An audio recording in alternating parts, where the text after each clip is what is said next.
सागवान spiritual sweet विषय आप स्वागत जनाऊँ। आसतु आम आज कथा लक्ष्मी छड़ार केतेटा गुण विषय आम कौन कले आम पाखु लक्ष्मी छाड़ी जाती आम से विषय आज कथा सांग मैंने प्रथम आम कौन करुचे अजाणत तो बहुत भूल कर पकाउे।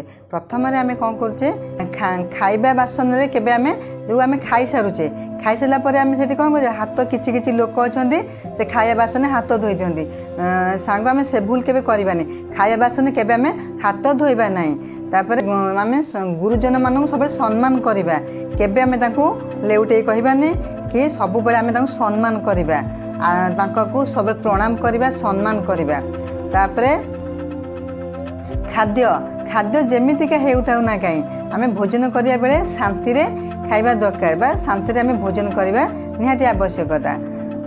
तापर आम दक्षिण दिग को मुँह करी भोजन करवा उचित। तापर आम कौन करुचे राति बासन आम फोपाड़ी देकी शोई पड़ुचे ना आम राति बासन माजी मुजिकिना आराम से रखा बासन स्टैंड साइज कर शोबा एतिक आम करें आम पाखु लक्ष्मी केबे छाड़ी जीवेनि ये सब भूल दोषरू आम पाख लक्ष्मी छाड़ी पड़े जाऊँगी। आपण मैंने निहाती करेंगे। नमस्कार।